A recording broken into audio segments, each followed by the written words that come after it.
زبان کس طرح چھیل کے رکھ دیتی ہے، قرآن کہیں کہیں اس کی نشاندہی کرتا ہے۔ یہ تانا دینے کے انداز قرآن نے سکھائے ہیں کہ ہم بچ سکیں۔ سکھایا غلطی سے نکل گیا تمہارا تو یہ ٹیپوں کا نظام ایسا خطرناک ہے، غلطی سے بھی جملہ نکل جائے، لو جی دیکھو مولانا نے کیا کہہ دی۔ سچی بات ہے، اتنا زوال ہے، میں حیران ہوتا ہوں۔ میری بات ہوتی آگے پیچھے سے کاٹ کے میرے اوپر کفر کے فتوے لگائے ہوتے اور خود عاشق رسول بنے بیٹھے ہوتے ہیں، یعنی میں حیران ہوتا ہوں۔ آج کا میڈیا بہت ظالم ہے، بہت ظالم، ان کو حساب دینا پڑے گا۔ یہ کھڑے ہوئے ہیں، یہ کاٹ دیں گے بیچ میں، یاد نہیں، یہ کاٹ دیں گے، یہ نہیں ڈالیں گے۔ چھوٹی سی بات ہوتی ہے، سوشل میڈیا گالیاں دے دے دے دے دے، میں کہاں ٹکر ماروں جا کے، کہاں سے الفاظ لاؤں، کیسے دستک دوں کانوں کے دروازوں پر۔ اتنا فریب فراڈ، اتنا تو دجال بھی نہیں کرے گا جتنا یہ سوشل میڈیا پہ ہو رہا ہے۔ مجھے رونا آتا ہے کہ میری قوم کس قدر زوال کا شکار ہو چکی۔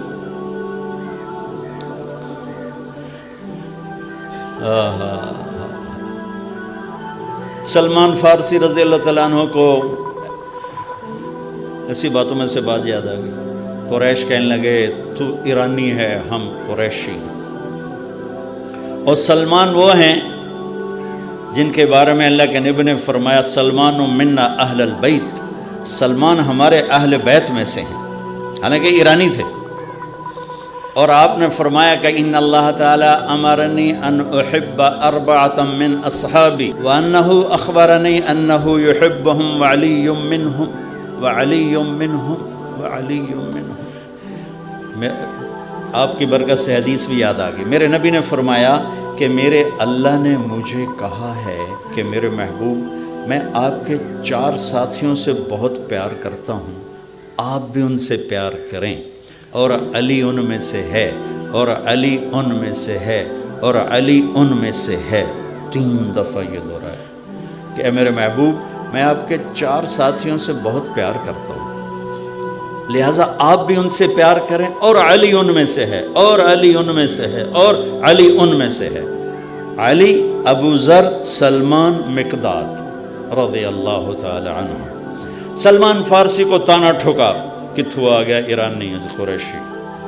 وہ کہنے لگے نہیں نہیں، میں تو ایرانی بھی نہیں ہوں، میں تو خلقت من نطفۃ نتنہ نجسہ، میں تو ایک ناپاک پانی سے بنا ہوں، ثم اعود جیفۃ منتنہ، پھر مرنے کے بعد میرا جسم بدبودار ایک میت بن جائے گا، ثم اقوم لرب العالمین، پھر میں اللہ کے سامنے کھڑا ہوں گا، فَإِن ثَقُلَتْ مَوَازِينِي فَأَنَا كَرِيمٌ وَإِن خَفَّتْ مَوَازِينِي فَأَنَا لَعِيمٌ۔ پھر اس دن اگر میری نیکیاں بڑھ گئیں تو میں عزت دار ہوں، تم جو مرضی کہو مجھے پرواہ نہیں، اور اگر میری نیکیاں گھٹ گئیں تو میں ذلیل و خوار ہوں، پھر جو بھی کہتے ہو اس سے زیادہ کا حقدار ہوں۔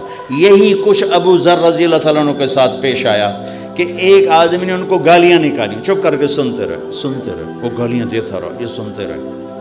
جب وہ اپنا زور لا کے تھک بیٹھا، بھئی ہوں سٹاک مک گیا، ان کے تھوکا ڈنگا لی، فرمانے لگے بیٹا میرے سامنے ایک گھاٹی آ رہی ہے، میرے سامنے گھاٹی آ رہی ہے، اگر میں پار کر گیا تو تیری گالیوں کی پرواہ نہیں، اور اگر میں گر گیا تو جو تو نے کہا میں اس سے بھی زیادہ کا حقدار۔ تو میں نے یہ دونوں باتیں اپنے پلے باندھ لی، لہٰذا میں کبھی جواب نہیں دیا کرتا ہوں۔ بہتان ہے بہتان، میں جواب نہیں دیتا ہوں۔ اگر میرے نیکیوں کے پلڑے وزنی ہو گئے تو پھر مجھے اس سارے بکواسات کی پرواہ نہیں ہے، اور اگر گھٹ گئے اللہ نہ کرے تو پھر جو کچھ کہہ رہے ہیں اس سے بھی زیادہ کا حقدار ہوں، اور اگر میں وہ گھاٹی پار کر گیا تو پھر مجھے لوگوں کی گالیوں کی پرواہ نہیں، اور اگر میں گر گیا تو جتنا کہہ رہے ہیں میں اس سے بھی زیادہ کا حقدار ہوں۔ سہاگن وہ ہے جسے پیا چاہ لے، کامیاب وہ ہے جسے اللہ کامیاب قرار دے، پسندیدہ وہ ہے جسے اللہ اور اس کا رسول پسند کر لے۔ لوگ تو معیار نہیں، لوگ تو معیار نہیں ہیں۔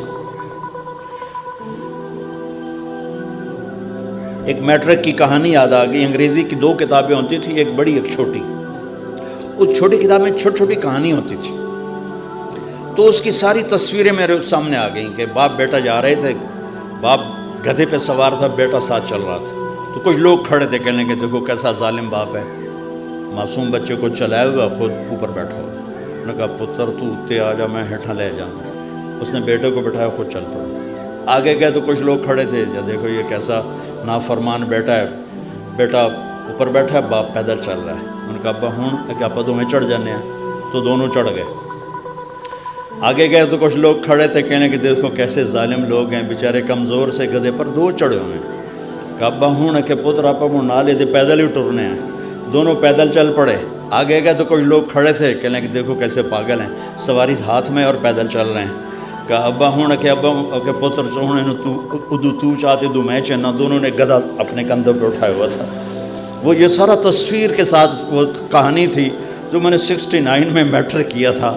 تو مجھے وہ ساری یاد آ گئی، ایسے لمحہ و لمحہ. تو آخری تصویر تھی، باپ بیٹا نے گدھے کو اٹھایا ہوا تھا اور جا رہے تھے.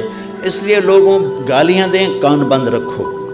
برا بھلا کہیں، کان بند رکھو، ورنہ تمہیں گدھے سر پہ اٹھانے پڑیں گے. اور اپنے عیب ڈھونڈتے رہو، اوروں کی خوبیاں دیکھتے رہو. اپنے عیب ڈھونڈتے رہو، اوروں کی خوبیاں ڈھونڈتے رہو. تو اللہ تعالیٰ تمہیں وہ عزت دے گا کہ ایک دن یہ گالیاں دینے والے ذلیل و خوار ہوں گے اور صبر کرنے والے کامیاب ہوں گے.